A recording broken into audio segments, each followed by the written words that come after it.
Sean bienvenidos a este segundo encuentro de capacitaciones de especialización para profesionales de la salud, evento impulsado por la Universidad Católica de Cuenca, Hatum Yachay Sobilex y en compañía del Instituto de Capacitaciones Juventud y Sabiduría. La educación es el arma más poderosa que puedes usar para cambiar el mundo. Nelson Mandela.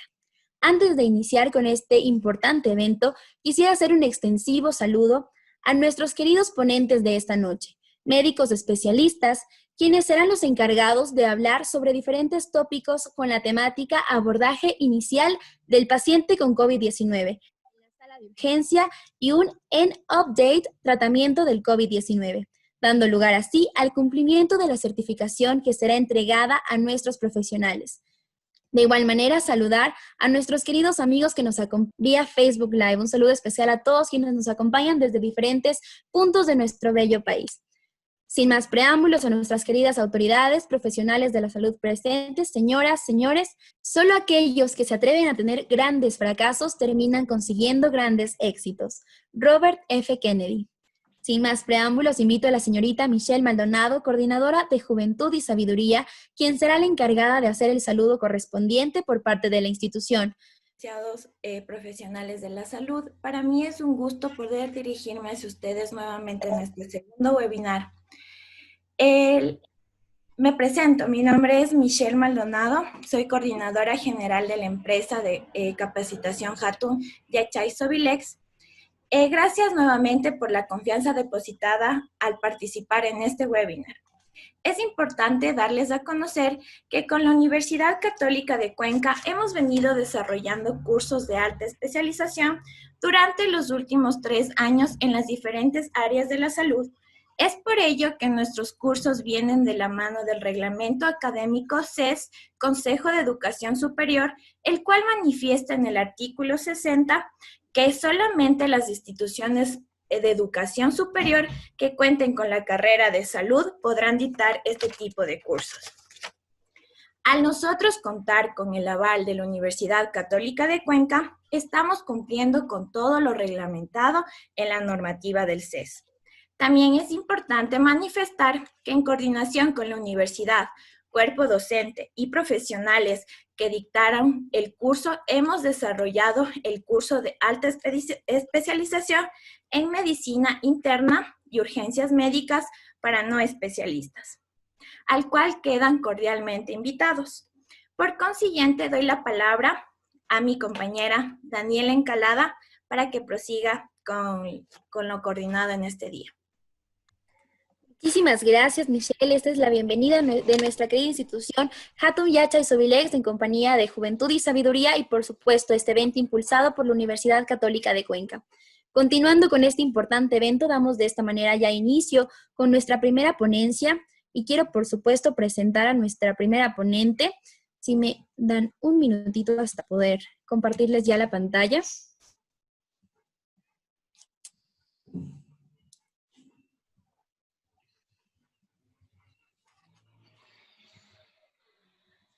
Si me confirman, por favor.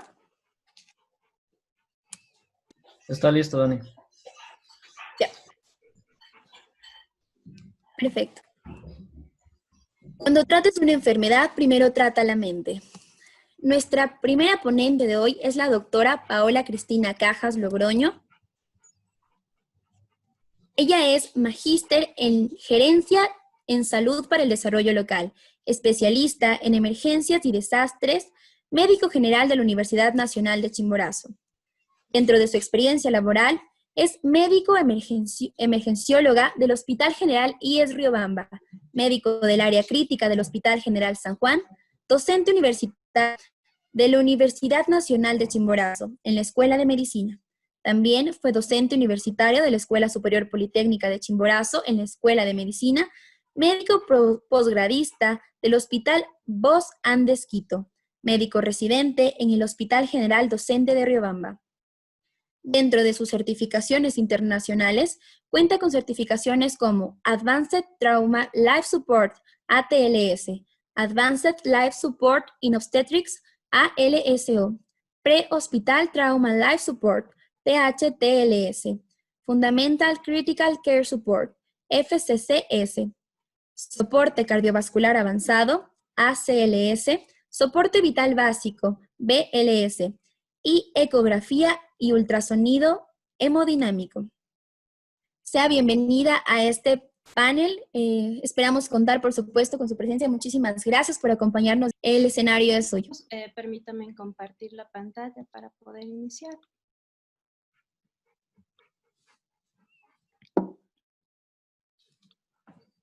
Agradecida de tener esta oportunidad de compartir con todos ustedes y poder tratar uno de los temas que en la actualidad está comprometiendo a toda la humanidad y de alguna manera todos los médicos debemos tener los conceptos muy claros para poder de alguna manera diferenciar este tipo de patologías y sobre todo propiciar a que nuestro paciente tenga el tratamiento adecuado. Vamos a empezar hablando sobre el abordaje inicial del paciente con COVID-19 con el enfoque de un médico de emergencia. Generalmente necesitamos conocer primero todas las características de a quién nos estamos enfrentando. Por ello es que vamos a empezar hablando un poquito sobre lo que consiste en las características del coronavirus, que es el patógeno que está desarrollando esta enfermedad. El coronavirus es un grupo de patógenos que a su vez se subdividen en varios tipos y se conocen dentro de los más numerosos el alfa coronavirus, el beta coronavirus, los delta coronavirus y los gamma coronavirus. Son 4 grupos que de forma importante los alfa coronavirus y beta coronavirus son los responsables de presentar un sinnúmero de cuadros infecciosos, ya sean a nivel respiratorio o gastrointestinal, desde hace muchos años atrás. Estas enfermedades se caracterizan o tienen una característica de ser zoonóticas porque tienen la necesidad de tener un reservorio.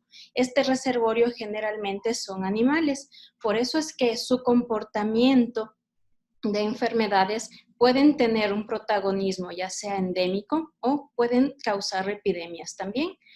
Desde el año 2002, este tipo de enfermedades fueron cambiando sus características y empezamos a preocuparnos porque en China comenzaron a reportar una serie de pacientes con cuadros respiratorios muy graves y este tipo de pacientes presentaban un grupo de virus en especial que se denominaba el SARS-CoV. Desde ahí empezamos ya a reportar el síndrome respiratorio agudo severo. Luego, en el año 2012, empezamos a tener un nuevo brote con características similares, pero en territorios diferentes. Este brote se dio en Medio Oriente, de ahí viene su nombre, el MERS-CoV. Y en el 2019, en China, sobre todo en Wuhan, empezamos a tener un brote, un tercer brote con las características que ya conocemos de afectación mundial y por sus características de composición, este virus corresponde al SARS-CoV-2, que es el responsable de producir la enfermedad conocida como COVID-19. Para saber cómo funciona o cómo empieza el proceso de infección, necesitamos conocer la estructura del virus y para ello vamos a ir desde la parte más interna hacia la parte externa. En el interior del virus tenemos sobre todo el material genético y este virus corresponde al material genético de ARN. Esto se dispone en forma de un ovillo, que es la característica principal, o de envoltura. Esta envoltura está dada por la presencia de una proteína y esta proteína, no sé si de pronto se movió la pantalla, si me confirma. Esta característica de envoltura está dada por la presencia de una proteína denominada la proteína N, que tiene una característica especial, tiene una predisposición para unirse o para captar los linfocitos T citotóxicos. Hacia la parte más externa, el virus está compuesto por una membrana y esta membrana es bilipídica, es decir, tiene 2 capas. esta membrana va a estar atravesada por varias proteínas adicionales. Dentro de las más importantes está la proteína E, que es la que ustedes la pueden visualizar en amarillo, y esta es la que le da toda la envoltura del virus. Y tenemos en rojo la proteína S. Esta es una proteína que de aquí en adelante va a empezar a tener protagonismo en lo que vamos a hablar, porque ella empieza a tener mayor susceptibilidad de unirse a anticuerpos neutralizantes y sobre todo a las células conocidas como linfocitos citotóxicos. ¿Por qué vemos aquí en rojo el jabón y el alcohol? Porque estas dos sustancias van a hacer que cuando nosotros lo utilizamos sean capaces de ubicar unas estructuras denominadas micelos a partir de las membranas de los virus, haciendo que esta capa se destruya. Por eso es que las medidas más importantes de prevención para el contagio de esta enfermedad es el lavado de manos continuo y la utilización de alcohol antiséptico. Como ya empezamos a conocerle al virus protagonista, nos vamos a ubicar en la proteína S. Esta proteína, al tener esta disposición o esta forma de espino, es lo que nos permite que se una a los receptores que se denominan los ECA2. Estos receptores van a estar en las células, sobre todo las que se denominan los neumocitos tipo 1 y en mayor proporción en los neumocitos tipo 2, donde encontramos este tipo de células en el epitelio alveolar. Y esto se encuentra en el parénquima pulmonar.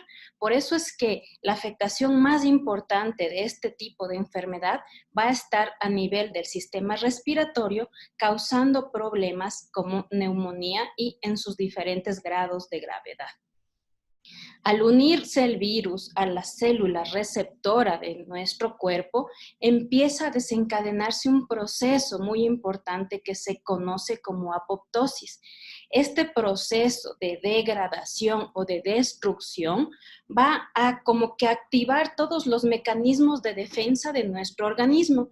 Dentro de estos, el más importante o el primero en activarse va a ser la replicación celular. Es decir, si mi cuerpo ya identifica el agresor, necesito reunir más soldados para que mi cuerpo se defienda.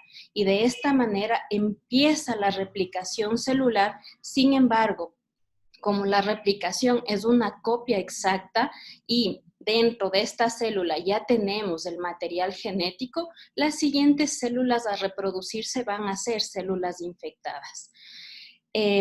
Dentro de este proceso, nuestro cuerpo empieza a desencadenar un proceso inflamatorio exagerado y esto conlleva a la liberación de citoquinas proinflamatorias que como resultado nos va a presentar un exudado alveolo intersticial, es decir, toda la superficie del alveolo comienza a estar ocupada. Por eso es que el intercambio gaseoso a nivel del alveolo y el capilar comienza a presentar alteraciones y se las conoce como las alteraciones BQ. Este es el primer paso para que el paciente empiece a desarrollar un cuadro de insuficiencia respiratoria aguda grave, que es lo característico o una de las complicaciones más llamativas de la enfermedad de COVID-19 causada por el SARS-CoV-2. Las manifestaciones clínicas de los pacientes difieren, sobre todo por las vías de contagio o las vías de diseminación dentro de nuestro organismo. Lo más frecuente es que los pacientes se infecten por medio de las gotículas que pueden ser captadas por las vías respiratorias superiores. Y esto puede darse por contacto directo con personas infectadas, las cuales tosen, las cuales están emitiendo estas gotículas al interior, o por tomar contacto con superficies que están infectadas. Y dentro de los síntomas más importantes tenemos la fiebre, que es el síntoma cardinal. Luego de la fiebre, el segundo síntoma en presentarse es la tos, y esta tiene una característica especial, la tos va a ser seca porque está la afectación dentro del epitelio alveolar. Estos dos síntomas importantes o considerados como síntomas mayores, si están unidos a la presencia de la falta de aire o lo que conocemos como disnea, es uno de los síntomas de gravedad y independientemente de la categoría o de los riesgos que ya vamos a conocer, es un paciente que debe ser derivado de forma inmediata a una unidad hospitalaria. Sin embargo, si el paciente presenta fiebre, presenta tos, tiene síntomas adicionales como por ejemplo el cansancio, el malestar general, dolor de cabeza, dolor de garganta, congestión nasal, puede ser que esté desarrollando la infección, pero no está desarrollando un cuadro severo o un cuadro grave. Por ello es que ellos todavía deben acudir a las unidades de atención primaria. Las manifestaciones clínicas dentro de la enfermedad de COVID-19 no solo son respiratorias y los pacientes empiezan a presentar un cuadro de síntomas muy florido y esto se da porque el tipo de diseminación del virus dentro del organismo es diferente. Por eso es que se conoce que también el estado de virosis puede llevar por medio del torrente sanguíneo la infección a diferentes órganos de nuestro cuerpo, sobre todo a los que tienen mayor cantidad de receptores de K2. Y estos se encuentran a nivel del sistema nervioso central, cuyas afectaciones o síntomas principales van a ser la presencia de cuadros de cefalea continuos, cuadros de confusión o alteración del estado de conciencia que determinan ya un estado de encefalitis, la presencia de anosmia, que es muy característico, de disgeusia, y la presencia de fiebre y de crisis convulsivas. Todo lo que ustedes pueden evidenciar con rojo implica síntomas que me conllevan a estadificarle al paciente como en un estado mayor o en un estado de gravedad. Si el paciente tiene cefalea, confusión y fiebre, es un paciente que tiene que dirigirse a una unidad hospitalaria y que debe recibir atención inmediata. Estos receptores también lo encontramos a nivel del corazón y una de las manifestaciones primarias va a ser la injuria miocárdica. Este estado se traduce en la elevación de la troponina I.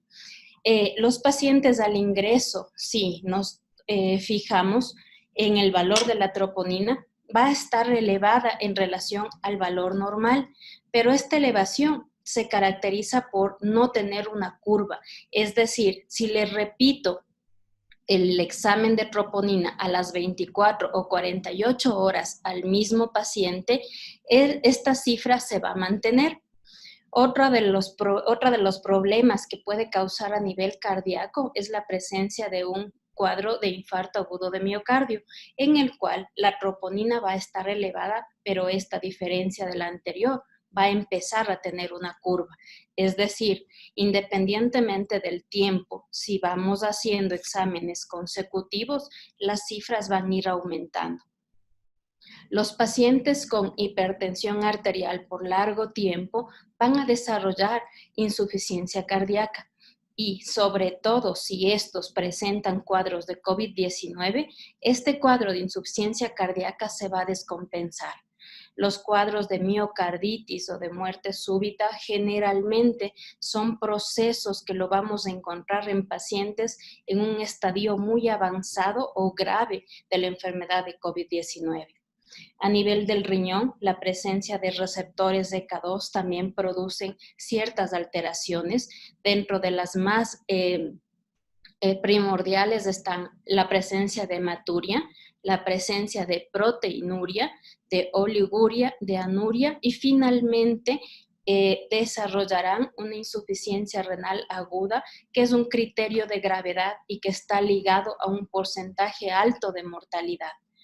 Mientras que si estos receptores están a nivel del intestino, el paciente puede tener manifestaciones como dolor abdominal, presencia de náusea, presencia de vómito y diarrea. Esta diarrea debe tener la característica de ser acuosa. No olvidemos que este tipo de receptores también lo encontramos a nivel de todos los vasos sanguíneos, produciendo cuadros diversos de vasculitis que finalmente nos llevarán a una disfunción multiorgánica. El diagnóstico o el gol estándar para establecer si un paciente está infectado por SARS-CoV-2 definitivamente es el hisopado nasofaringio, y si este es positivo confirmará la infección, o si es negativo negará esta misma, pero tenemos varias pruebas diagnósticas que pueden apoyarnos al diagnóstico hasta tener este resultado, y sobre todo sus valores nos están guiando hacia el cuadro de severidad de este tipo de enfermedades. Por lo tanto, la biometría hemática, al ser un examen muy básico, nos puede aportar con mucha información. Este tipo de pacientes va a presentar generalmente cuadros de leucopenia, anemia hemolítica, trombocitopenia y la linfopenia, que es característico de este tipo de patologías. La linfopenia está en rojo porque, al ser progresivo, es un marcador de severidad. El perfil hepático también empieza a alterarse por la presencia de daño celular. Por eso es que vamos a encontrar las enzimas alteradas, sobre todo la AST, ALT y la LDH. Dentro de las enzimas cardíacas siempre debemos tener un valor de troponina I inicial, porque es lo que nos marcará la presencia o no de injuria miocárdica de forma temprana.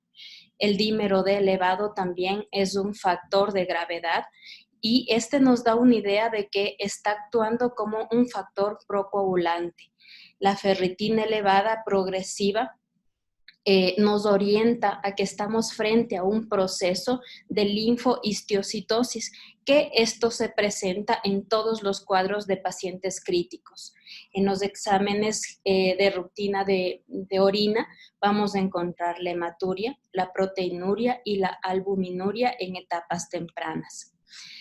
Si ya identificamos a nuestro paciente que tiene los signos, los síntomas cardinales de la enfermedad, establecemos todas sus afectaciones a nivel de los órganos, necesitamos unir, a más de los resultados de laboratorio, los factores de riesgo, porque son quienes nos van a orientar hacia pacientes que pueden complicarse de forma temprana o de forma rápida, y son quienes serán candidatos de una hospitalización precoz.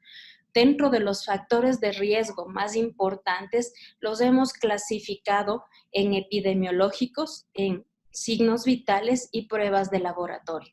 Dentro de los factores de riesgo epidemiológicos, los más importantes es si nuestro paciente tiene una edad mayor a 65 años, si tiene una enfermedad pulmonar obstructiva crónica preexistente, si este paciente tiene una enfermedad renal crónica, sobre todo los que dependen de terapia dialítica, si estos son diabéticos y su tratamiento no es adecuado, si son hipertensos, si tienen enfermedad cardiovascular, si tienen algún grado de obesidad, si están utilizando agentes biológicos, si tienen una historia de trasplante o consumo de inmunosupresores, y sobre todo si tienen otras infecciones como el VIH. Dentro de los factores de riesgo en los signos vitales, lo que debemos tomar muy en cuenta es la frecuencia respiratoria, y ya nos debe alarmar si mi paciente tiene una frecuencia respiratoria mayor a 24 respiraciones por minuto. La frecuencia cardíaca, si está mayor a 125, es un factor de riesgo. Si la saturación está menor a 93% aire ambiente, sobre todo en pacientes jóvenes, eso es un signo de alarma. Y la PAFI menor a 300, que ya nos ayuda a diferenciar los cuadros de síndrome de distrés respiratorio.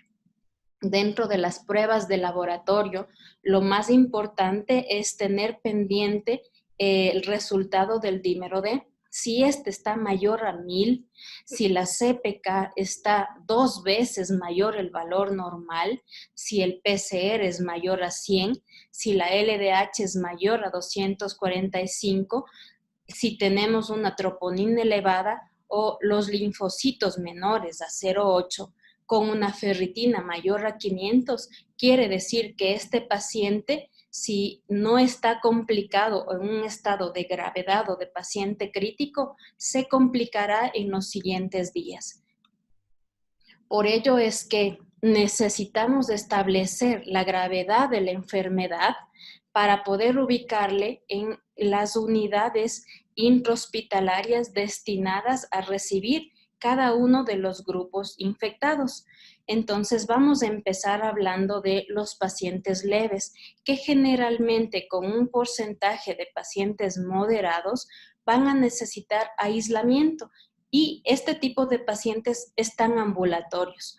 Es decir, que lo que necesitan es un tratamiento sintomático y el seguimiento en sus domicilios o en los lugares que se han establecido para alojamiento. Los pacientes que tienen un estado de infección moderado y que se unen a los factores de riesgo y pacientes que tienen ya una infección en estadio severo, van a necesitar hospitalización para recibir sobre todo tratamiento farmacológico y oxigenoterapia. Mientras que el porcentaje de pacientes en estadio crítico, ellos ya necesitan unidades más especializadas con soporte vital. Por eso es que para ellos está destinado todas las unidades de terapia intensiva y el área crítica de todos los servicios de emergencia a nivel de las instituciones de salud. Como ustedes ven en la pirámide, el porcentaje más grande corresponde a pacientes con infección en estadio leve, en estadio moderado. Tenemos un porcentaje menor de infecciones severas y un porcentaje menor de pacientes en etapa crítica.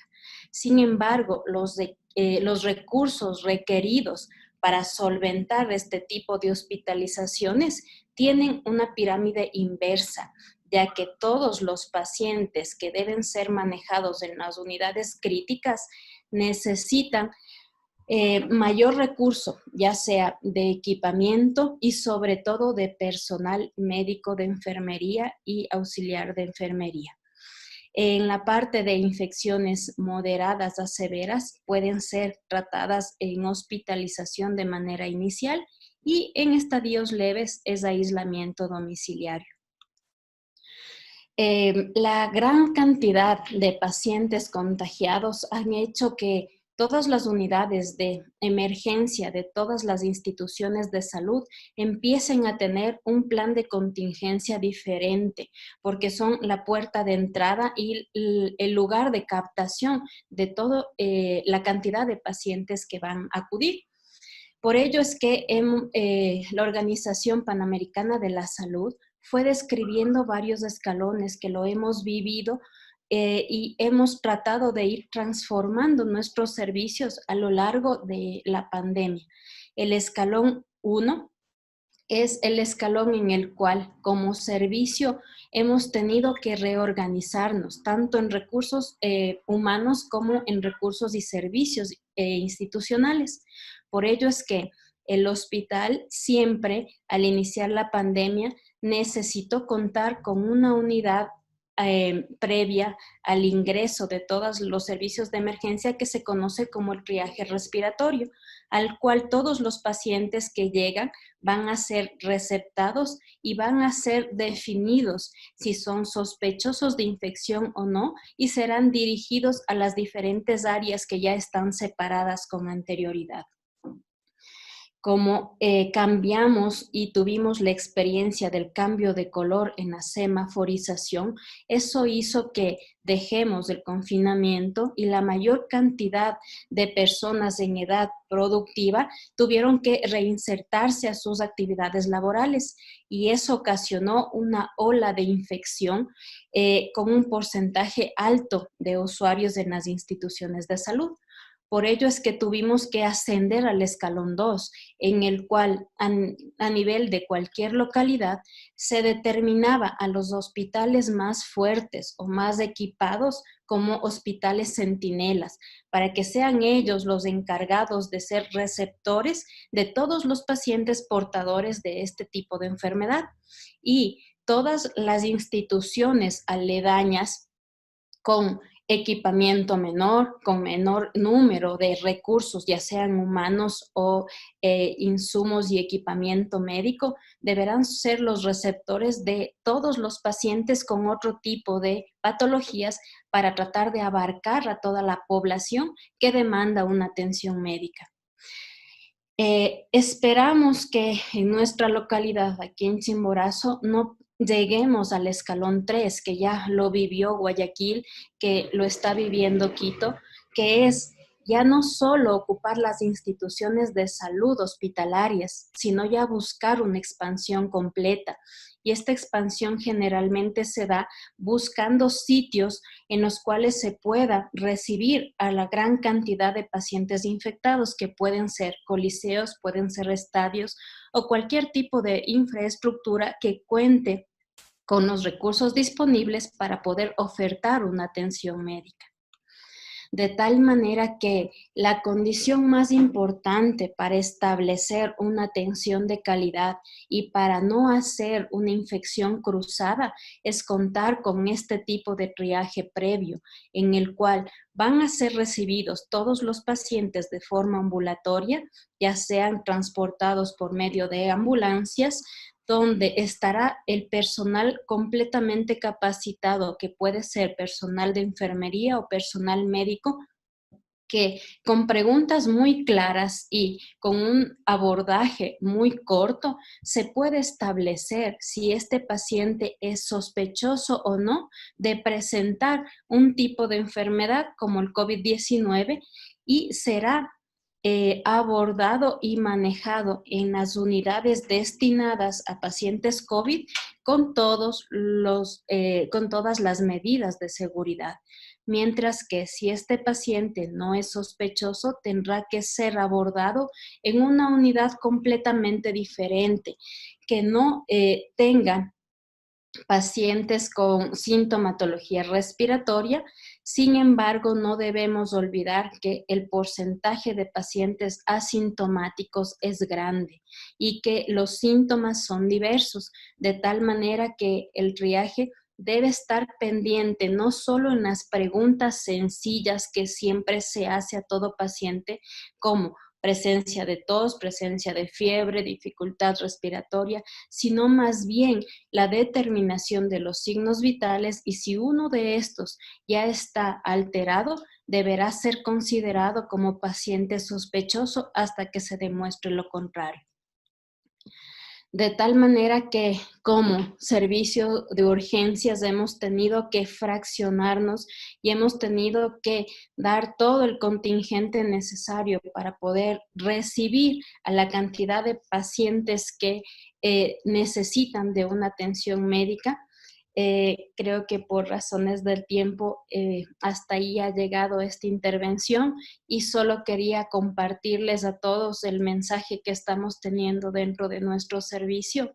El amor es servicio a todos. Por eso es que como mensaje de esta conferencia pedimos que la empatía con el personal de primera línea sea fortalecida, ya que todos ellos están dando todo lo que pueden por los demás. Muchas gracias. Hasta ahí la intervención.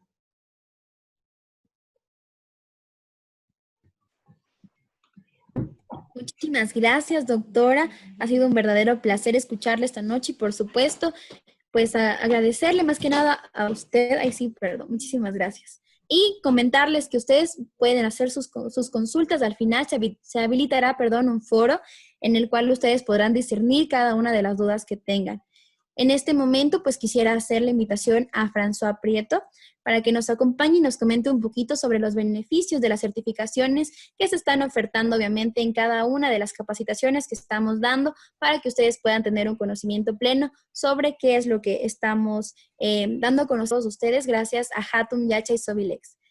Qué gusto saludarte, Dani, qué gusto saludarles a todos los profesionales de la salud que están acá. Tanto valor y de tanta información, pues de tanta calidad, con profesionales, pues sinceramente a otro nivel. Y sí, realmente hay muchísimas personas y muchísimos profesionales, pues que en estos días han estado recibiendo correos, llamadas y mensajes acerca de las dudas que tienen sobre la certificación que Hatun Yakchaiwasi, en convenio pues, con todas las entidades que ya hemos mencionado, tienen para ofertarle a los profesionales de la salud. En particular de este webinar y el webinar del pasado viernes 31 de julio, pues es una certificación de 40 horas académicas, mi querida Dani, y mis estimados profesionales de la salud que nos saludan desde todas las partes del Ecuador. ¿Ok? Esta certificación por las horas realmente académicas, pues está siendo ofertado vía WhatsApp, vía correo electrónico, pues y obviamente a través de las llamadas que hemos estado haciendo. Realmente son muchísimos, muchísimos los profesionales que se han interesado por estar presentes en esta noche y realmente yo quiero saludar pues a todas las personas que nos saludan desde Quito, desde Sucumbíos, desde Jipijapa, desde Montecristi, Yansasa, Chambo, Riobamba, Guayaquil, Esmeraldas, Calceta, Chone, Daule, Taisha, Milagro, Portoviejo, Ibarra, Babahoyo, Guaranda, Manta, Cotacachi, Vallenita, Latacunga, Ambato y realmente pues de todos los rincones de nuestro querido Ecuador, mi querida Dani. Que estén muy atentos. Antes de pasar con el siguiente panelista, pues déjenme decirles que todos los cursos, o mejor dicho, el curso más importante que tenemos en estos meses será anunciado después de la participación pues de nuestro querido doctor Ortega. Dani, antes de robarte más espacio en este webinar, te doy paso para que nos comentes cuál es el profesional, cuál es el especialista que se viene en este momento. Muchísimas gracias, François. Pues de igual manera vamos a esperar un poquito para que ustedes también conozcan sobre nuestro curso de alta capacitación de triple especialización. Para serles muy honesta, pues están avalados por varias instituciones con las que nosotros trabajamos, como la Universidad Católica de Cuenca, nuestro querido IES, y también estamos trabajando pues para poder llegar a muchos más profesionales de la salud y que puedan seguirse capacitando en esta área tan importante. Sí, también quisiera comentarles un pequeño dato informativo antes de presentar a nuestro siguiente panelista, y es que en diciembre del 2019 se declaró frente a la Organización Mundial de la Salud, la OMS, la existencia de casos de un nuevo tipo de neumonía en la ciudad de Wuhan, China. Posteriormente se nombró al virus causante de esta nueva enfermedad. La OMS, el 30 de enero del 2020, declaró al brote del nuevo coronavirus en la República Popular de China y los casos exportados a otros países como emergencia de salud pública de importancia internacional. En nuestro país, mediante el Acuerdo Ministerial 126, el 11 de marzo del 2020, el Ministerio de Salud Pública declara el estado de emergencia sanitaria en el territorio nacional, en respuesta a los casos por COVID-19. Los pacientes infectados por este virus han presentado cuadros respiratorios que van desde leves, como el resfriado común, hasta severos como distrés respiratorio y sepsis, entendiendo todas estas presentaciones como COVID-19 por sus siglas, obviamente. Ahora, para que nos comente mucho más al respecto y nos siga orientando, quiero presentar a nuestro siguiente panelista y permítanme compartirles la pantalla pues para poder presentarle y que ustedes lo conozcan.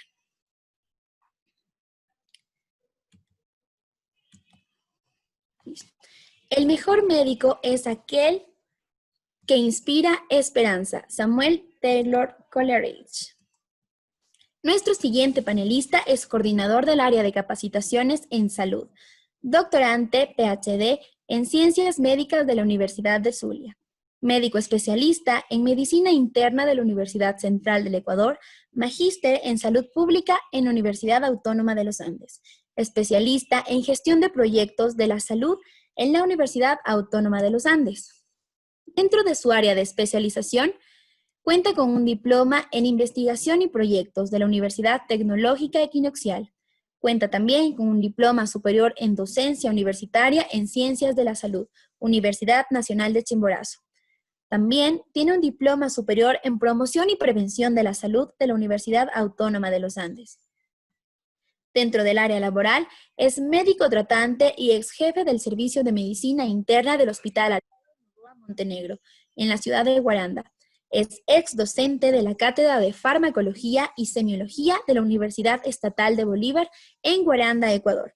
médico tratante y coordinador pro tempore del Servicio de Clínica del Hospital General Riobamba, Instituto Ecuatoriano de Seguridad Social, director técnico de hospitalización y ambulatorio del Hospital General Riobamba, Instituto Ecuatoriano de Seguridad Social. Dentro de su área laboral, es tutor de Medicina Interna del programa de internado rotativo de Medicina en la Universidad Nacional de Chimborazo, UNACH, Riobamba, Ecuador. Docente de la Maestría en Salud Pública de la Escuela Superior Politécnica de Chimborazo. Además, es autor y coautor de varios libros de medicina y artículos científicos publicados en revistas indexadas de alto impacto nacional e internacional. Por favor, me permito invitar al doctor Héctor Fabián Ortega Castillo. Y a toda esa gente y, lógicamente, nuestros profesionales que nos están escuchando y mirando de todo el país.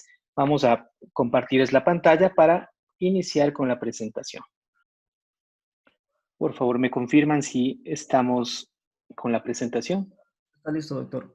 Sí, todo listo. Perfecto. Muy bien. En estos minutos nos vamos a dedicar a hablar un poco acerca del tratamiento de COVID-19. Vamos a hacer una actualización, vamos a conocer algunos conceptos, vamos a conocer algunos detalles referente a cuál de los tratamientos actualmente se encuentra vigente y se encuentra lógicamente utilizado en los diferentes protocolos de las diferentes unidades a nivel mundial.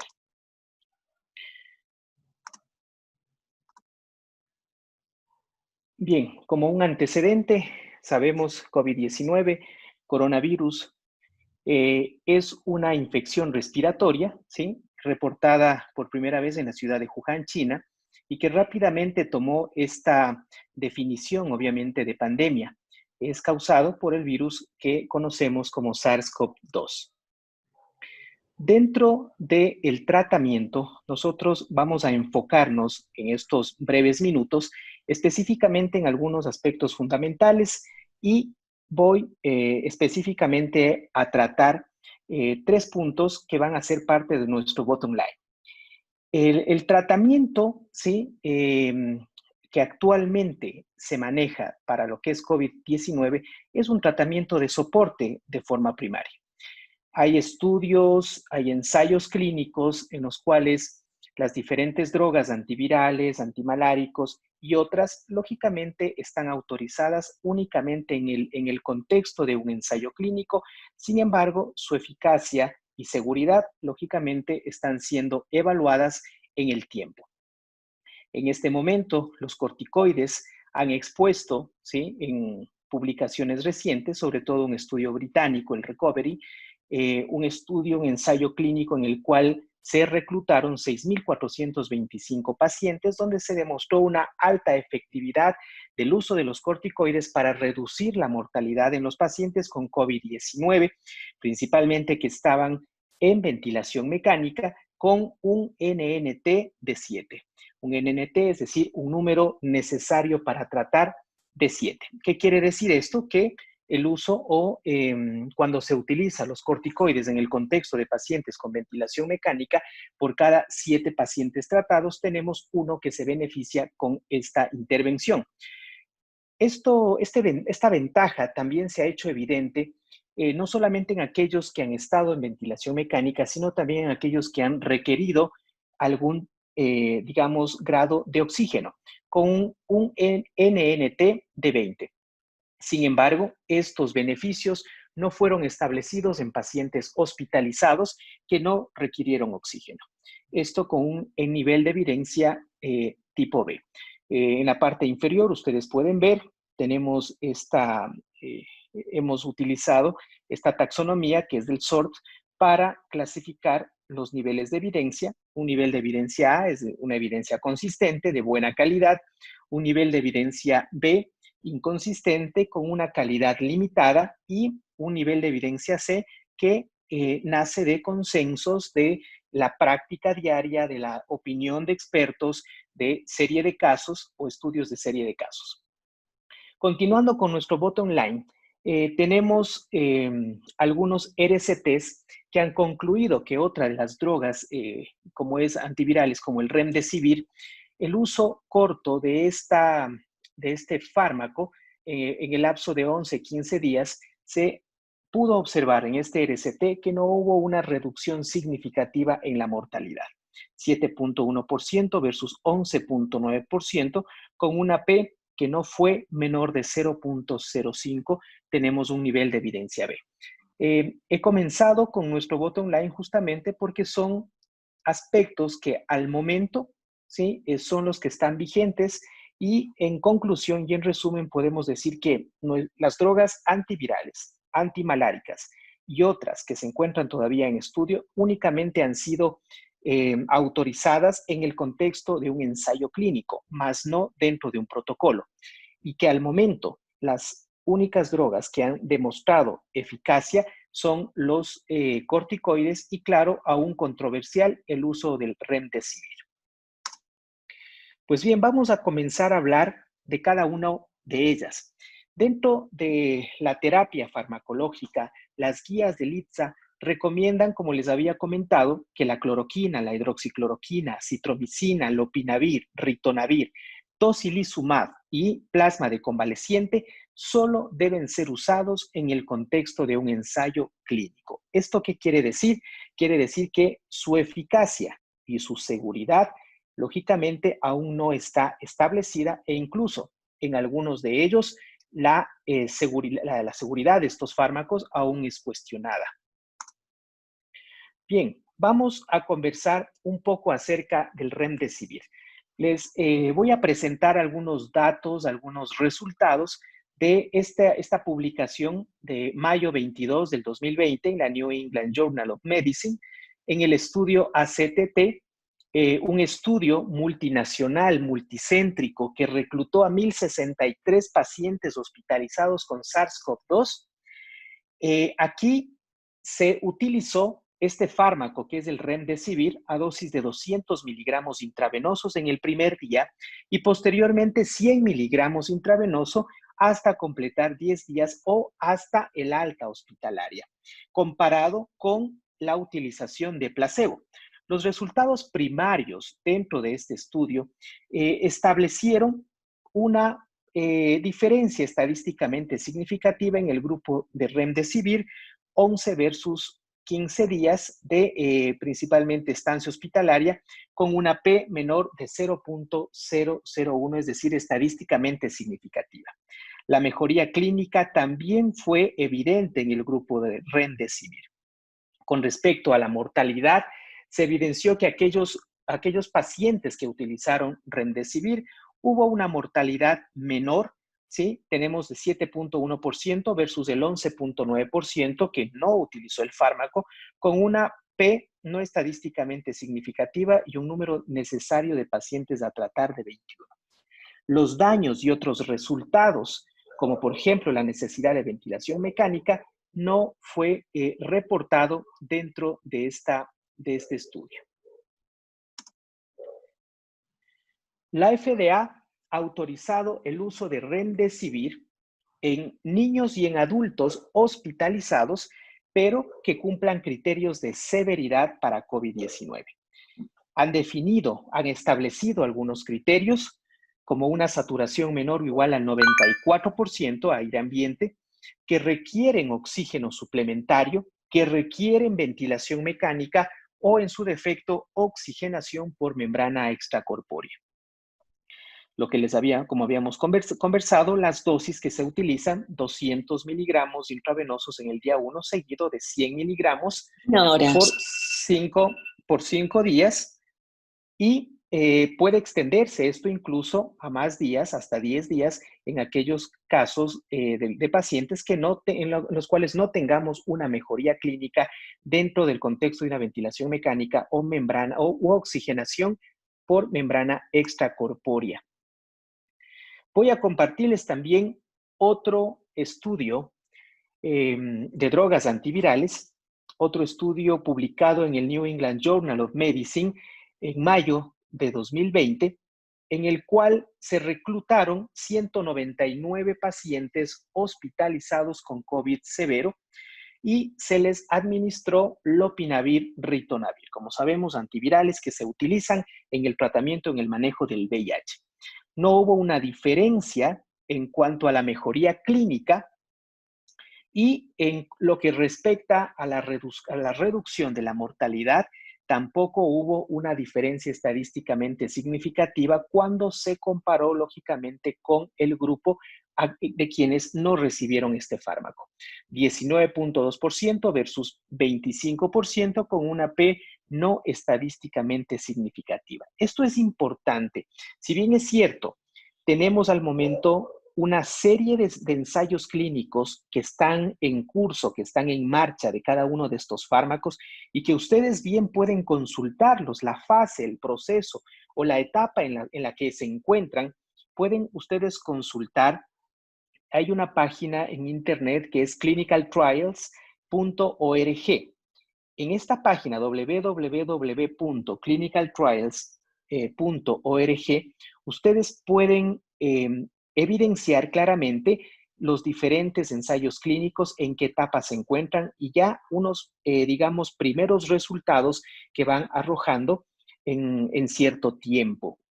Entonces, miren, vamos ya un poco quitándonos ya aquellos fármacos que de pronto no han demostrado una diferencia estadísticamente significativa en los principales endpoints, que suelen ser principalmente la mortalidad, la estancia hospitalaria, la mejoría de los síntomas.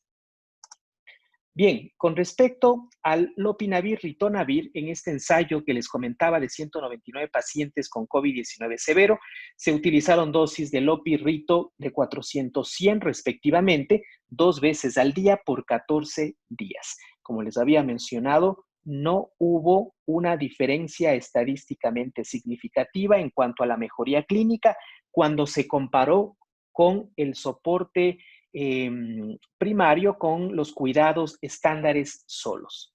¿Cuáles son estos cuidados estándares? Desde el manejo sintomático que tenemos del paciente, el uso de la oxigenoterapia y otras intervenciones de forma general que obviamente se las realizan en el paciente hospitalizado, ya sea en habitación normal o en una unidad de cuidados intensivos. Tenemos también a otros fármacos como los inhibidores de la interleuquina 6. Uno de los principales fármacos y muy escuchados es el tocilizumab. En este estudio de corte retrospectivo, en el cual se reclutaron 544 pacientes con COVID-19 severo, recibieron tocilizumab aproximadamente un número de 179. Se asoció un riesgo menor de ventilación mecánica o de muerte, ¿sí? con una tasa ajustada de 0.61. Es decir, si hacemos la relación, más o menos estamos hablando de un 39%. ¿Qué quiere decir esto? Que de los 179 pacientes hubo una disminución en el riesgo para ventilación mecánica o muerte en el 39% de los pacientes. Sin embargo, aquí vienen algunos aspectos. Hubo un incremento en el riesgo de las infecciones secundarias. Siempre que se hace una investigación, un estudio en el contexto farmacológico, es importante analizar los beneficios de este fármaco, no solamente en eficacia, sino también debemos hacerlo en términos de seguridad. Algunos estudios observacionales, además, no han identificado o no ha habido una asociación en cuanto a un beneficio clínico con el uso de tocilizumab. Tenemos otros fármacos de esta naturaleza, como sarilumab y ciltuximab, que también comparten una vía bastante parecida, bastante similar. Son inhibidores de la interleuquina 6 que están siendo evaluados aún en ensayos clínicos. Tenemos también otro de los fármacos utilizados en el tratamiento de COVID-19 y es el uso de ivermectina. Con respecto al uso de ivermectina, tenemos esta revisión sistemática en el cual se hizo una evaluación, lógicamente, del beneficio que tiene el uso de ivermectina en el tratamiento de COVID-19. ¿Qué se encontró? Que efectivamente la ivermectina es tiene un efecto in vitro en contra de SARS-CoV-2. Sin embargo, ese efecto ya in vivo prácticamente está sujeto a dosis superiores a las que realmente deben ser consideradas como seguras en los seres humanos. ¿Qué quiere decir esto? Que si en vitro hubo un beneficio a una dosis X, esa misma dosis o ese mismo beneficio para que sirva en humanos fue de casi 10 veces más el límite de lo que se consideraría seguro en seres humanos. Entonces, obviamente, ustedes vayan sacando ahí sus conclusiones al respecto. Algunos ensayos clínicos han demostrado cierta insuficiencia en cuanto a demostrar el uso, el beneficio de este fármaco para el tratamiento de COVID-19. Bien, tenemos también dentro de este arsenal de fármacos que han sido propuestos para el tratamiento de COVID-19 a los corticoides, y entre ellos la dexametasona. Tenemos este estudio británico, el Recovery Trial Randomized. Este estudio reclutó 11.500 pacientes hospitalizados con COVID-19 y se los comparó con 6 prácticamente brazos, por llamarlo así: acitromicina, lopinavir, ritonavir, tocilizumab, plasma de convaleciente, las bajas dosis, obviamente, de dexametasona, 6 miligramos administradas una vez al día por 10 días. Comparado, ¿sí?, con los cuidados habituales, cuidados de soporte, que son los que obviamente estábamos conversando. El endpoint principal fue la mortalidad a 28 días. Se estableció que en cuanto a la mortalidad, los pacientes o el uso de este corticoide en pacientes que requerían ventilación mecánica fue de 0.65, con un intervalo de confianza al 95%, y en términos, si sacamos la relación, ¿qué quiere decir esto?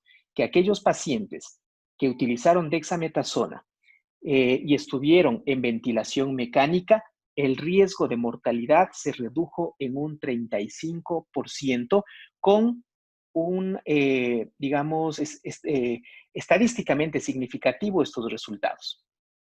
Por otra parte, aquellos que no estaban en ventilación mecánica, pero que estaban recibiendo oxigenoterapia, este fue de 0.8. Es decir, la mortalidad se redujo en ellos, en aquellos que únicamente estaban sujetos a oxigenoterapia, ya sea por bigotera, por mascarilla, se redujo únicamente en un 20%. ¿Sí? Ojo, miren la relación, mientras que en los que estaban en ventilación mecánica se redujo en un 35% la mortalidad, en aquellos que recibían oxígeno se redujo en un oxígeno por bigotera o mascarilla, se redujo en un 20%. No hubo un beneficio observado en pacientes que no necesitaban oxígeno o que no se encontraban en ventilación mecánica. Entonces, miren esto, que es muy importante a la hora de prescribir este fármaco. Debemos establecer, esto no es una receta de cocina, esto no es prácticamente un protocolo que tiene que ser aplicado a todos los pacientes, sino deben establecerse claramente los beneficios de estos fármacos en las diferentes instancias, por supuesto, y en los diferentes pacientes. Para pacientes en ventilación mecánica, la tasa de mortalidad fue del 27% comparado con el 41%, con un NNT de 7 para prevenir un evento mortal. Para pacientes que recibieron oxígeno, la tasa de mortalidad fue del 20% versus del 25%, con un NNT de 20. Pues bien, aquí un dato interesante dentro de la literatura consultada. La eficacia de otros glucocorticoides es incierto, pero se establece que si dexametasona no está disponible, es razonable usar otros glucocorticoides que son a dosis equivalentes, como tenemos a la metilprednisolona, que podemos usar 32 miligramos, o prednisona, que podemos usar 40 miligramos. Estas serían las dosis equivalentes a, lógicamente, la dexametasona 6 miligramos una vez al día. Ojo en quienes tenemos que administrar. Ahora bien, Tenemos este famoso fármaco, la hidroxicloroquina y la cloroquina. Existió un reporte de la FDA con fecha 15 de junio del 2020, donde prácticamente se revocó el uso de emergencia o la autorización del uso de emergencia de la cloroquina y la hidroxicloroquina para el tratamiento de COVID-19. Los diferentes ensayos que se han realizado con este tipo de fármacos realmente no han sido favorables, no ha habido un efecto importante en la mortalidad, en la duración de los síntomas, en la estancia hospitalaria y que por otra parte más bien ha existido un incremento en los efectos adversos por parte de este fármaco, sobre todo efectos adversos en la parte cardíaca, como es la prolongación del intervalo QT. Y ojo que un QT prolongado puede predisponer al paciente, lógicamente, a una muerte súbita y otro tipo de arritmias. Pues bien, con respecto a la mortalidad comparada en su endpoint a 28 días, tampoco hubo una diferencia estadísticamente significativa en un estudio con 1.561 pacientes. Muy bien, con respecto a la hidroxicloroquina, datos parecidos, no hubo una disminución en cuanto a la estancia hospitalaria cuando se utilizó hidroxicloroquina en un ensayo clínico con 3.155 pacientes en los cuales se aplicó este fármaco. Entonces, vamos viendo claramente qué intervenciones farmacológicas se van quedando en el tiempo y cuáles son las que van ganando cada vez mayor fortaleza. Tenemos esta clásica asociación que vemos una prescripción importantísima a nivel de nuestro país, sobre todo la combinación de acitromicina e hidroxicloroquina. Esta asociación, estimados colegas, puede ser mortal cuando no se toman las debidas precauciones y sobre todo, aún más, cuando carece de la eficacia demostrada y comprobada. Los ensayos clínicos han fracasado para demostrar que la combinación de acitromicina e hidroxicloroquina puede de una u otra manera beneficiar clínicamente a nuestros pacientes. Por otra parte, les decía que esta asociación más bien puede repotenciar alteraciones a nivel cardiológico como es la prolongación del intervalo QT y con ello puede sobrevenir otro tipo de eventos y complicaciones. Bien, tenemos por otra parte el efecto del plasma en convalecientes en cuanto a la mejoría clínica de pacientes con COVID severo y que de una u otra forma esta enfermedad está amenazando su vida. En un estudio chino, en el cual se randomizaron 103 pacientes hospitalizados, recibieron plasma de convalecientes, hubo una mejoría clínica observada en el 52% de ellos comparado con el 43% de los controles. No hubo una diferencia estadísticamente significativa. En este sentido, quiero indicarles que con respecto al plasma convaleciente, la evidencia aún es controversial. Hay unos que mencionan que sí funciona, hay otros que no funciona. Realmente vamos a poner a esta intervención de plasma convaleciente en un término medio. Los estudios prácticamente no han demostrado del todo su eficacia ni tampoco su ineficiencia para el tratamiento de COVID-19. Con respecto a la mortalidad a 28 días, hubo una disminución en aquellos que se trataron con plasma convaleciente comparado con controles. Sin embargo, estos resultados no tuvieron una diferencia estadísticamente significativa. Y claro, debemos también indicar situaciones como el costo-beneficio con respecto a esta intervención para el tratamiento de COVID-19. Bien, tenemos de igual manera, voy a nombrar algunas otras intervenciones que son parte de los protocolos que se están manejando. El tratamiento empírico con antibióticos para neumonía en pacientes seleccionados. Es importante destacar que debe existir un uso racional de los antibióticos. Definitivamente, COVID-19 después nos va a dejar no solamente secuelas en los pacientes, sino también secuelas en el sistema público. Y específicamente me refiero a infecciones nosocomiales, infecciones importantes por bacterias MDR, bacterias multidrogos resistentes, por un uso indiscriminado de estos antibióticos. Entonces, hago un llamado a todos ustedes, colegas, para que en el contexto de una neumonía viral, y que si bien es cierto puede haber coinfecciones, estas coinfecciones, la tasa de coinfección no va más allá del 3 al 7%. Entonces, ¿de qué sentido, sí, o qué sentido tendría el uso de antibióticos de amplio espectro, que generalmente son tercera, cuarta línea en infecciones, para justamente acompañar a un protocolo de tratamiento de COVID-19? Esto sin duda en algún momento nos va a generar bacterias o más bien superinfecciones, ¿sí? Justamente por un uso irracional de estos antibióticos. Otra de las intervenciones, la prevención y la evaluación del tromboembolismo venoso.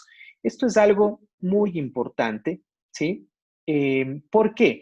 Porque hemos visto en la práctica clínica diaria que estamos dando aspirina y clopidogrel a todo el mundo.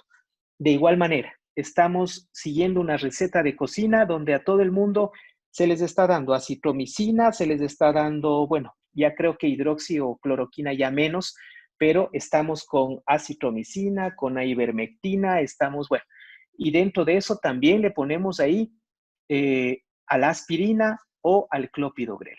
Por favor, hagamos una evaluación del riesgo trombótico que tienen nuestros pacientes antes de hacer una prescripción indiscriminada de estos.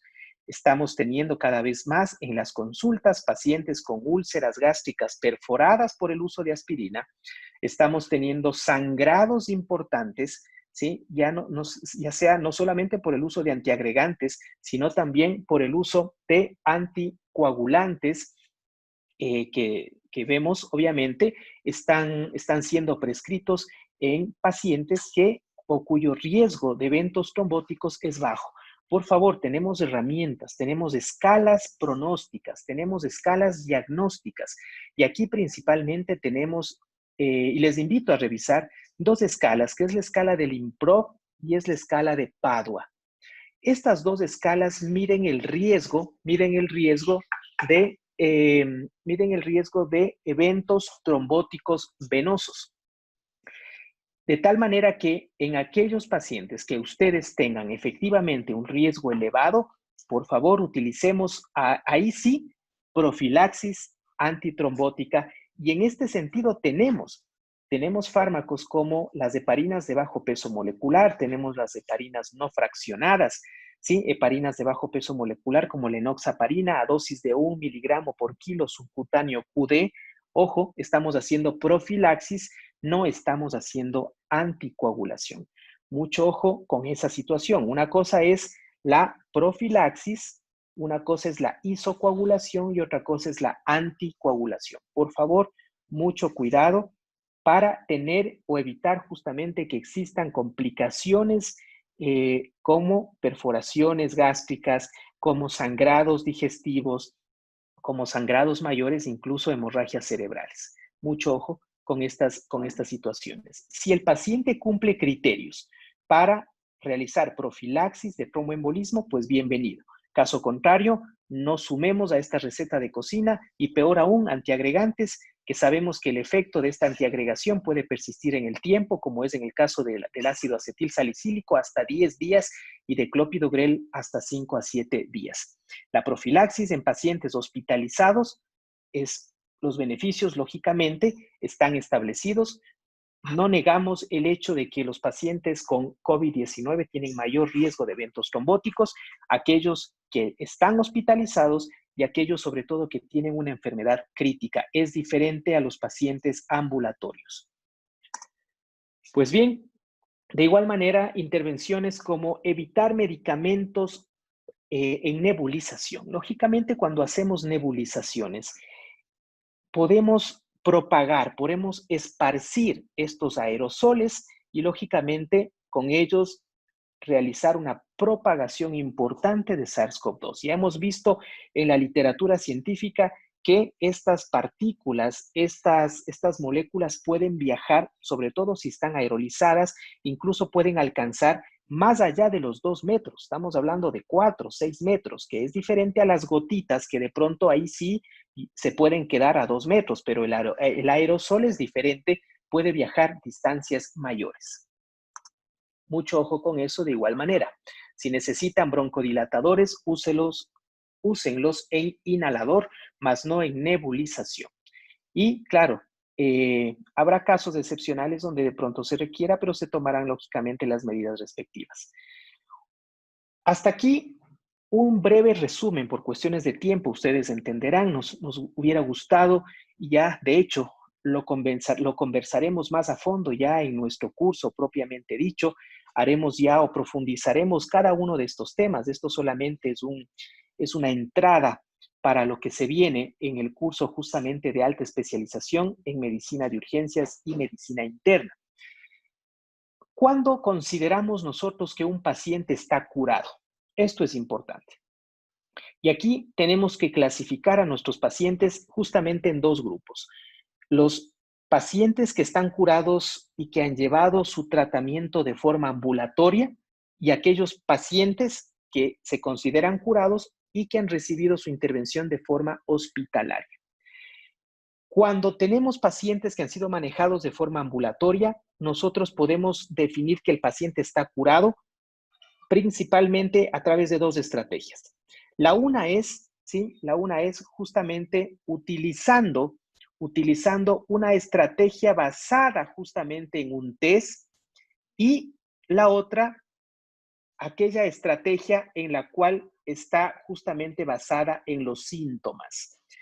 No siempre vamos a tener de la mano, ¿sí? No siempre vamos a tener de la mano justamente el uso del PCR. Tenemos pues en muchas de las provincias vivimos esta realidad. No tenemos nosotros justamente a disponibilidad lo que implica pruebas PCR. Entonces tenemos que buscar otra estrategia y es basada en los síntomas. Cuando tomamos la estrategia basada en una prueba, decimos que el paciente está curado cuando ha habido una recuperación clínica. ¿Qué quiere decir esto?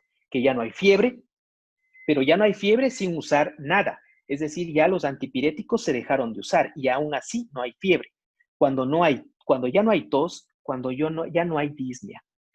A esto le sumamos 2 test PCRs, ¿sí? En tiempo real negativos con un lapso de tiempo entre cada uno de ellos de al menos 24 horas. Ahí yo digo que el paciente está curado desde el punto de vista de una estrategia basada en una prueba. Por otra parte, si la estrategia, ¿sí?, está basada en los síntomas, es decir, aquí ya no tengo un PCR, ¿cuándo digo que está curado el paciente? Cuando han transcurrido al menos 10 días desde que comenzó el proceso infeccioso y que al menos existen 72 horas que el paciente ya no tiene síntomas ni respiratorios ni tampoco fiebre sin usar ningún tipo de antipirético, ¿no? Entonces, mucho ojo con esto. Es importante considerar estos detalles. ¿Para qué?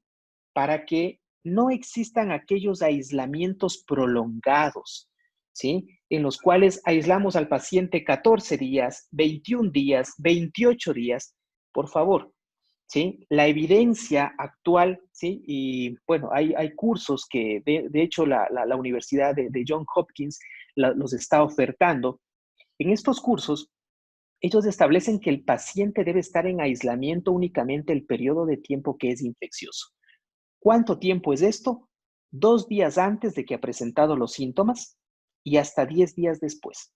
Y que dentro de esos 10 días, o se sumen 3 adicionales, en los cuales el paciente no tenga fiebre y no tenga síntomas de tipo respiratorio. Entonces, miren, con esto se cae todos esos aislamientos de 14, 21, 28 días. Que sí, que el PCR te sigue dando positivo.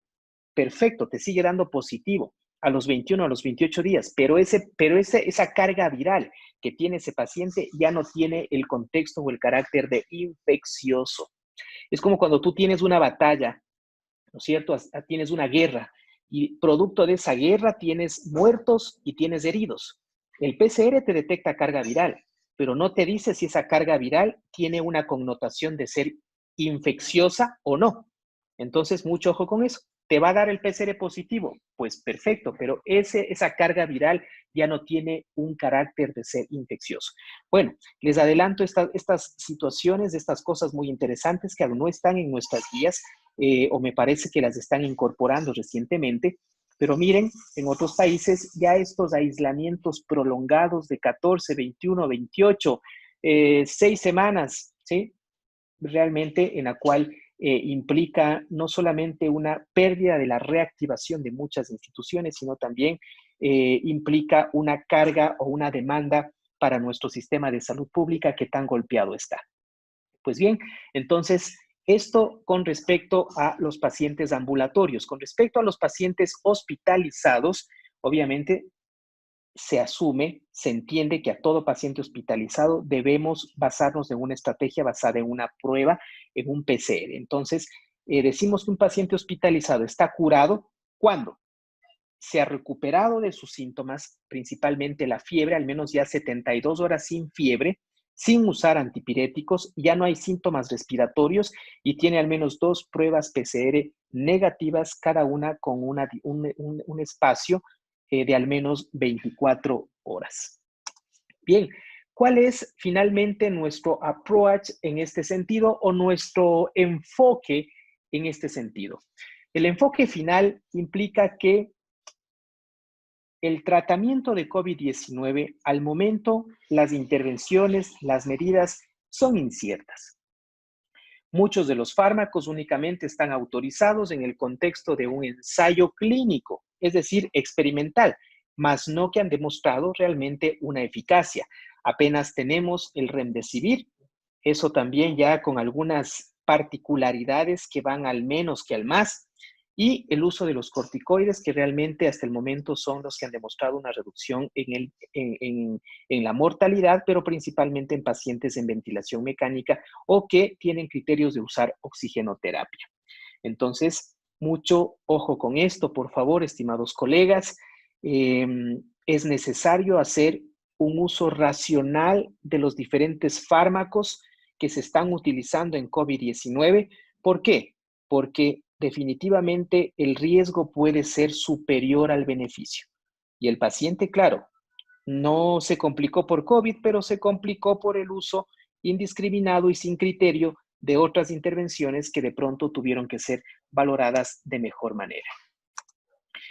Una alerta, ¿sí? Lo que nos dice el ITSA, que recomienda que terapias en las cuales se usen estos fármacos que les acababa de mencionar solo deben ser administrados en el contexto de un ensayo clínico debido a que su eficacia o su riesgo de potencial toxicidad lógicamente está latente.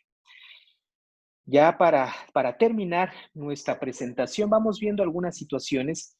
No olvidar, por favor, esto que es importante, algunos hallazgos de laboratorio. Claro, ya vimos algunos hallazgos clínicos con nuestra participante, nuestra panelista anterior, pero también es importante dar a conocer algunos aspectos en cuanto al laboratorio que me pueden predecir o traducir que el COVID puede realmente llegar a un estado de severidad importante. Dímero D más de 1000, un PCR más de 100, una LDH mayor de 245, niveles o elevaciones de troponina por el doble de lo normal, niveles de ferritina más allá de 500, una CPK igual elevada. El COVID prácticamente complica al paciente principalmente de 2 maneras, o bien lo hiperinflama o bien lo hipercoagula. De tal manera que nosotros debemos conocer con la ferritina, un reactante de fase aguda, un marcador inflamatorio, si el paciente tiende más hacia la hipercoagulabilidad, entonces con el dímero D, o tiende más hacia la hiperinflamación con los niveles de ferritina. Y entonces ahí yo poder actuar en base a cómo se está comportando o cómo se va a comportar esta enfermedad. Lógicamente, nos falta mucho por conocer, nos falta mucho por entender referente a este virus. Es una lucha constante, como lo ha mencionado nuestra compañera emergencióloga, y que, claro, estamos prestos, todo el personal de salud, estamos en primera línea, estamos de una u otra manera desde diferentes frentes tratando de apoyar y enfrentar esta pandemia. Esto es lo que les he querido compartir en estos breves minutos. Muchas gracias por su atención.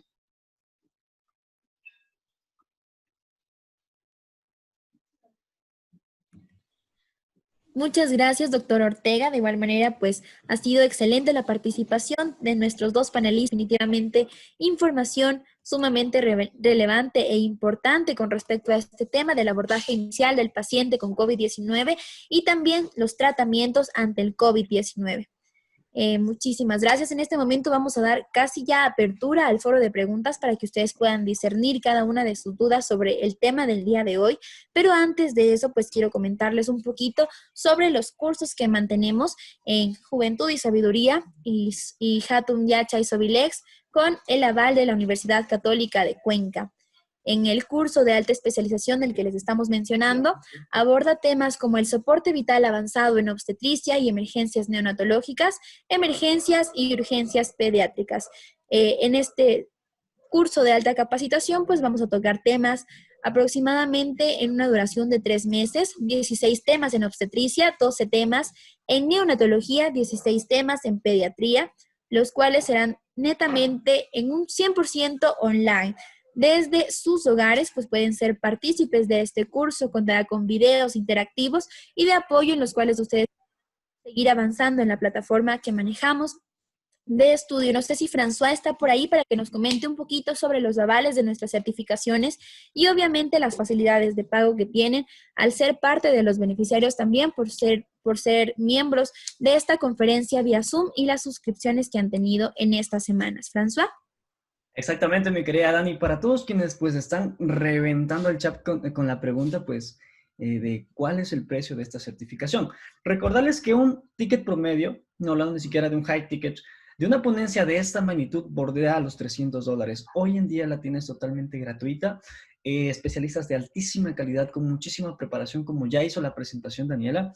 Y pues si desean acceder a la certificación de 40 horas académicas por este webinar, pues que cuenta con los avales del Instituto Ecuatoriano de Seguridad Social, de la Federación Nacional de Obstetrices y Obstetras del Ecuador, de la empresa Hatum Yachay Sobilex, capacitadores y formadores, del Colegio de Médicos de Manabí, la Federación Médica Ecuatoriana, obviamente del Ministerio de Salud Pública del Ecuador y pues bajo el aval académico de la Universidad Católica de Cuenca, específicamente su Centro de Educación Continua.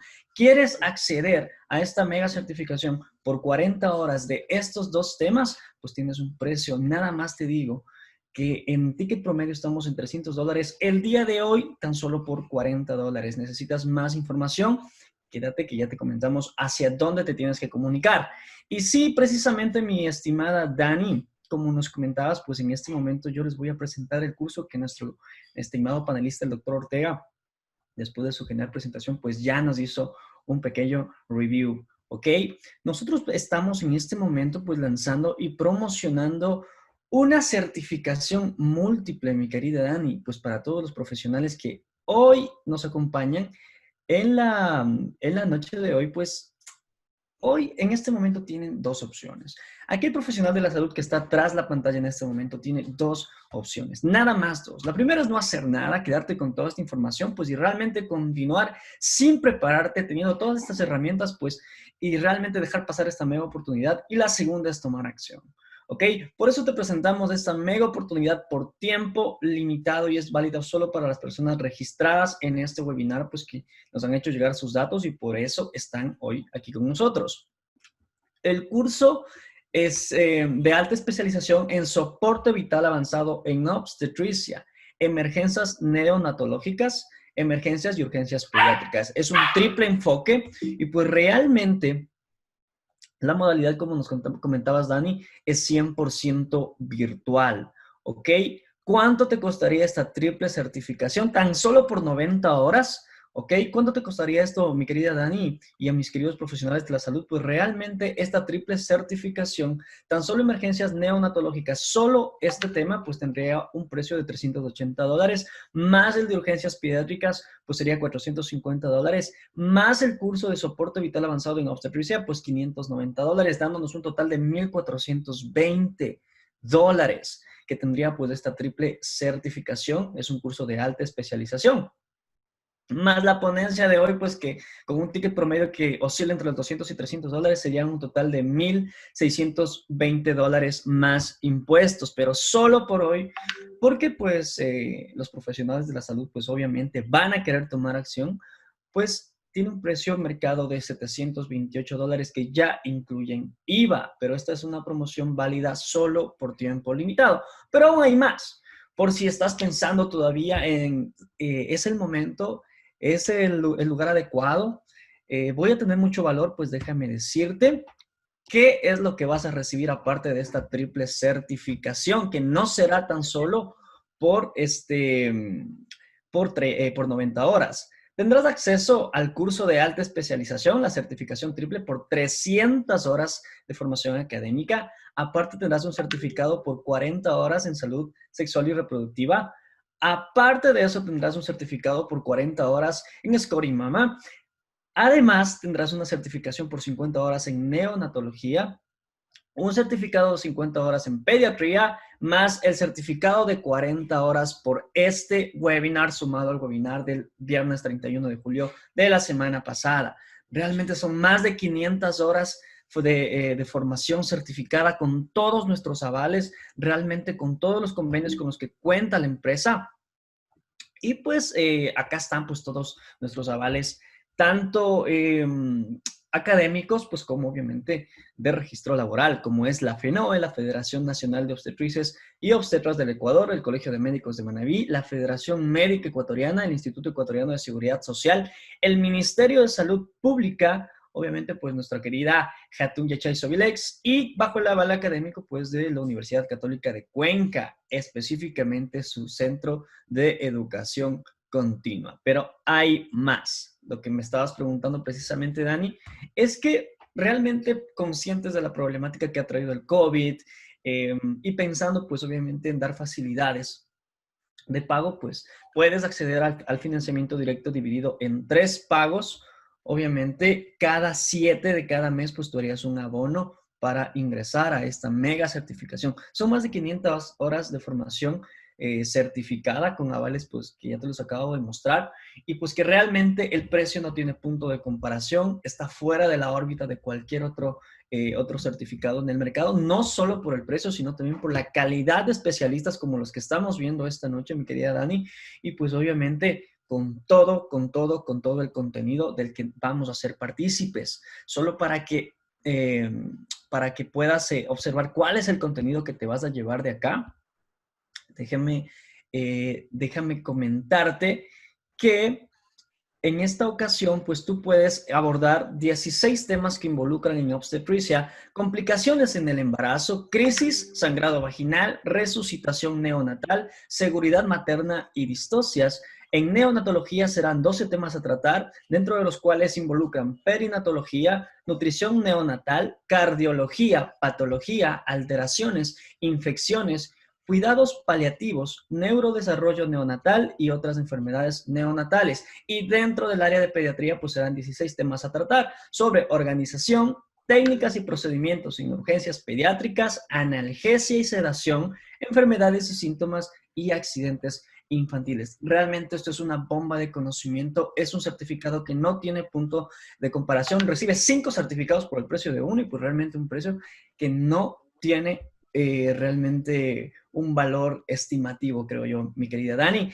Con esta información que realmente todos los profesionales pues han estado preguntando y que ya nuestro querido doctor Ortega pues nos hizo el review, pues yo te doy paso a ti, mi Dani, para ver qué es lo que nuestros profesionales asistentes en este webinar pues están queriendo saber, cuáles han sido las preguntas pues más repetitivas y obviamente están acorde y a la altura de la presentación de la noche de hoy. No sin antes, mi querida Dani, recordar y extender el caluroso saludo, pues, a quienes nos han acompañado durante todo el trayecto de la noche desde distintos puntos de nuestro querido Ecuador. Y precisamente pues se han hecho presentes de muchísimas ciudades, pues como son Quito, de Sucumbíos, de Jipijapa, de Montecristi, de Yanzasa, de Chambo, de Riobamba, de Guayaquil, de Puyo, de Esmeraldas, de Calceta, del Coca, me dicen por acá, de Chone, de Daule, de Taisha, Milagro, Portoviejo, Ibarra, Babahoyo, Guaranda, Manta, Cotacachi, Vallenita, de Ambato, del Tena, y pues también nuestros queridos amigos de Quevedo, de Santo Domingo, como veo pues por acá en el chat. Realmente se han conectado desde todos los rincones de nuestro Ecuador, con obviamente las mejores expectativas y creo yo que la mejor de las realidades, con panelistas y especialistas de tan alto renombre. Mi querida Dani, te doy paso a ti para que nos cuentes cuáles son las preguntas que nuestros especialistas esta noche van a responder. Te escucho. Muchísimas gracias, François. Y pues también argumentar algo pequeñito ante, más que nada, a la presentación que nos acabó de hacer François. Son 5 certificaciones con más de 500 horas académicas a un precio espectacular y más que nada esa facilidad de pago que también nos permite a nosotros considerar mucho más allá el poder de la capacitación y más que nada sabiendo que el Ministerio de Salud Pública en el Estatuto Orgánico de Gestión Organizacional de los Procesos en los Hospitales menciona que justamente ahora la coordinación y el conocimiento es muy amplio en el ámbito laboral requerido. Es por ello que esta coordinación general observa la necesidad de especificar los conocimientos que se requieren en cuanto a la necesidad institucional del Ministerio de Salud Pública del Ecuador y emite los lineamientos para el reclutamiento de talento humano en el marco de la disminución radical de la muerte materna, entre muchas cosas más que podemos abarcar y pues que específicamente las certificaciones que estamos emitiendo mediante las instituciones que forman parte de cada una de las especializaciones, pues les están haciendo llegar a cada uno de ustedes a una facilidad de pago espectacular y con un conocimiento sumamente importante. Ahora sí, pues muchas gracias, François, por acompañarnos. Sin más preámbulos, pues damos ya inicio a esta apertura del foro y vamos a empezar con las preguntitas que ya tengo por acá también que hemos estado tomando en el transcurso. Empezamos con la doctora Paola. Mi querida doctora dice, a los pacientes leves también se les debe hacer todos los exámenes de laboratorio como biometría, perfil hepático, perfil cardíaco y los demás que mencionó usted. Doctor, Dani, antes de darle paso a la doctora Paola, realmente me comunican por interno, ya le damos paso a la doctora, que también entra dentro de esta promoción que acabamos de mencionar, el curso de alta especialización en medicina interna y urgencias médicas, también como certificación múltiple, dentro de las cuales abarcan 40 horas de tratamiento de COVID-19, que es esta masterclass, este webinar, 40 horas de insulinoterapia, 40 horas de emergencias toxicológicas, 40 horas de emergencias respiratorias y 300 horas de formación certificada en medicina interna y urgencias médicas. ¿Ok? Ese era nada más el aviso que nos tenía preparado, pues la producción acá por interno nos acabaron de informar. Dani, ¿le puedes repetir por favor la pregunta a la doctora para que le responda? Claro que sí. No sé si nuestra doctora ya está con nosotros conectada nuevamente. Sí, Dani. Listo. Si me da un minutito nada más. Listo. Dice, doctora, a los pacientes leves también se les debe hacer todos los exámenes de laboratorio como el de biometría, perfil hepático, perfil cardíaco y los demás que usted mencionó. Sobre todo los pacientes que están cursando con un cuadro leve van a ser ambulatorios. Estos van a ser receptados y valorados en las unidades de triaje respiratorio, en las cuales la valoración va a ser netamente clínica. La valoración de los signos vitales nos ayudan para poder establecer la escala que estamos utilizando, que se la denomina la escala de News 2 modificada, en la cual con la variación de los datos de los signos vitales podemos estratificarles. Si tienen un valor entre 1 y 4, quiere decir que son pacientes con cuadros leves que necesitan tratamiento sintomático y estos pacientes no van a entrar en el perfil de tamizaje de laboratorio y de pruebas diagnósticas de imagen. los pacientes que tienen una escala de News modificada con un puntaje entre 4 y 7 son pacientes que ya tienen criterios de ingreso hospitalario. A ellos son quienes los vamos a realizar las pruebas de laboratorio y las pruebas de imagen. Y más si son pacientes que tienen escala de News mayor a 7, que indica un criterio de hospitalización y manejo en unidad de terapia intensiva, en donde el panel completo de laboratorio y de imagen debe estar realizado en cada uno de estos pacientes. Muchas gracias, doctora. Continuamos con las preguntas. Esta es para el doctor Héctor Ortega. ¿A qué se debe que pacientes que nunca fueron hipertensos después del COVID les da hipertensión? ¿Y por qué hay pacientes que empiezan a caerse y también quedan con secuelas de problemas hepáticos y otras enfermedades? Además, quisiera saber qué tan cierto es la reinfección después de tener COVID-19. Bueno, Doctor. con respecto a son 3 preguntas en una. Con respecto a la primera pregunta, habla mucho de la fisiopatología del virus, ¿no? Normalmente los pacientes, sí se ve que cuando ya existe la infección por SARS-CoV-2, existen pacientes con cifras tensionales elevadas. Obviamente esto hace referencia por la afinidad que tiene el virus con el receptor ECA2. No se olviden que este receptor, a mis estimados colegas, el receptor de la enzima convertidora de angiotensina. Al tener nosotros ocupado el receptor de la enzima convertidora de angiotensina, que en condiciones normales quien se ligaría ahí sería la angiotensina, más no el virus en condiciones normales.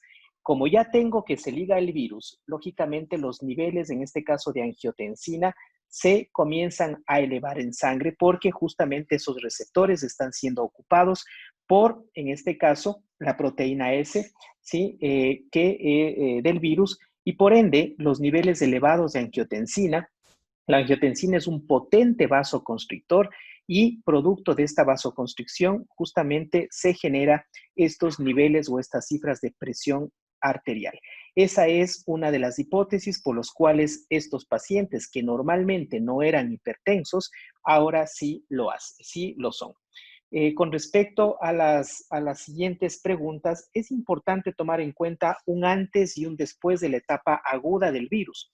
En la etapa aguda, que podemos decir que es dentro o es el periodo de los 14 días, por llamarlo así, este periodo de incubación de 14 días, que en algunos casos el promedio oscila entre 5 y 7 días, pero lógicamente esperamos estos 14 días para desarrollar síntomas, de lo que sería ya una etapa posterior a estos 14 días, en las cuales, si bien es cierto, ya no tenemos un periodo infeccioso, es decir, el paciente ya no puede transmitir el virus, pero sí tenemos la presencia de secuelas.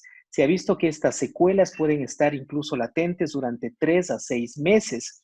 Hay personas que tienen dentro de sus secuelas cefalea, otras que tienen fatiga, otras se quedan con mialgias, artralgias, es decir, ya no quizás en el contexto de ser infecciosos o en el contexto de la etapa aguda del virus, pero sí en el contexto de una secuela que se está presentando. Y claro, la caída de cabello también es una de estas secuelas que se está encontrando, se está evidenciando en algunos de los pacientes. Y finalmente, Dani, no sé si me repite la última parte de esa triple pregunta. Activemos el micrófono. Sí, ya está. Dice qué tan cierto es la reinfección después de tener COVID-19. Ok, bueno, si bien es cierto hasta el momento la evidencia aún es controversial con respecto a esto, hemos tenido casos en los cuales obviamente pacientes que en su momento tuvieron justamente confirmado con el gold estándar, que es la prueba PCR, fueron positivos. Después, ya con una prueba de PCR negativo, lógicamente se constató que ya estaban libres del virus y que después de 2 a 3 meses justamente han desarrollado nuevamente cuadros incluso más severos que los anteriores. La evidencia actual indica que sí, efectivamente la infección o la primoinfección con SARS-CoV-2 te deja inmunidad, no solamente una inmunidad humoral, porque no solamente esa es la que puede estar presente, sino también otros tipos de inmunidad como la inmunidad celular. Si bien es cierto, la inmunidad celular no las vamos a ver con algunas con pruebas, como en este caso las pruebas rápidas, pero de que te deja inmunidad, existe inmunidad. Ahora, con respecto al tiempo que te deja la inmunidad, eso no está claro. Se habla de que esta inmunidad está latente por 2 a 3 meses nada más. Es importante para ello realizar titulaciones de anticuerpos, principalmente IgG, para saber en qué momento tus niveles de IgG se encuentran disminuyendo en el tiempo y que de una u otra forma te puedan predecir que tú vuelves a recuperar esa susceptibilidad a la acción del virus. No descartemos también la posibilidad que, como todo virus, obviamente que tiene o está conformado por material genético, este puede mutar, ¿sí? Y obviamente, si bien es cierto, hablamos únicamente de SARS-CoV-2, pero este SARS-CoV-2 puede tener variantes genéticas infinitas y que de pronto la siguiente que tú puedas adquirir no es la que adquiriste hace 2 a 3 meses o hace 6 meses, sino es una nueva digamos, variante de este virus. Entonces, sí, la posibilidad de una reinfección está latente. Si ya tuviste COVID-19, establece si tienes la inmunidad y establece hasta cuándo probablemente tengas esta inmunidad y para ello, lógicamente, tienes para uso las pruebas rápidas, los niveles, estas pruebas rápidas cuantitativas que te ayudan a evaluar justamente los títulos de IgG. Perfecto, Dani. Muchas gracias, doctor. Una pregunta más para la doctora Cajas. Respecto a las lesiones dermatológicas encontradas en pacientes por COVID-19 a nivel mundial, ¿aparecen antes de la sintomatología respiratoria? Y de igual manera, pacientes con antecedentes de tuberculosis pulmonar y branquiectasias de secuela o asma presentan un mayor factor de riesgo frente a una infección por COVID-19. Doctora. Dentro de los factores de riesgo epidemiológicos mencionábamos la existencia de enfermedades pulmonares anteriores que sí son patologías que predisponen a cualquier paciente a desarrollar la progresión de la enfermedad o la mayor predisposición para que esta infección pueda llegar a etapas o estratificaciones más graves. La tuberculosis pulmonar generalmente ya deja lesiones anteriores en el parénquima y sobre todo agravaría el cuadro de síndrome de dificultad respiratoria cuando ésta se sobreinfecta con COVID-19. Lo mismo pasa con el asma, ya que son patrones diferentes, pero están dentro de las enfermedades pulmonares existentes. Los factores de riesgo epidemiológicos nos orientan a la progresión, a la gravedad, sobre todo si estos están descompensados.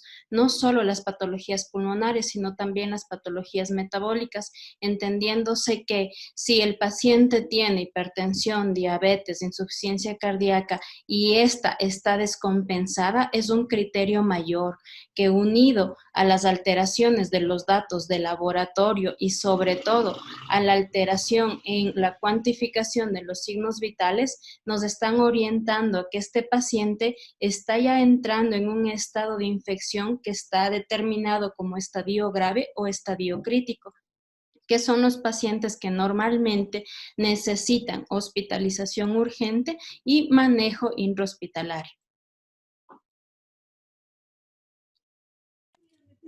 Muchísimas gracias, doctora. De igual manera, al doctor Ortega. Nos queda muy corto el tiempo, tenemos una capacitación espectacular y panelistas pues de un nivel excelente. Muchas gracias por acompañarnos todos y cada uno de ustedes que se han sumado a ser parte de cada una de estas capacitaciones y por supuesto nuevamente reiterar la invitación a que sean parte de estos cursos de alta especialización. Son 5 certificaciones que se estarán entregando gracias al apoyo de la empresa Hatun Yachay Sobilex. juventud y sabiduría, y obviamente con el aval de la Universidad Católica de Cuenca. Muchísimas gracias, doctor Héctor Ortega, de igual manera la doctora Paola Cajas, de alta capacitación, y pues nuevamente comentarles que los números de contacto y cualquier tipo de información lo pueden tener mediante sus correos electrónicos, y de igual manera a los números que se dieron esta noche. Muchísimas gracias por acompañarnos, a todos ustedes. Gracias.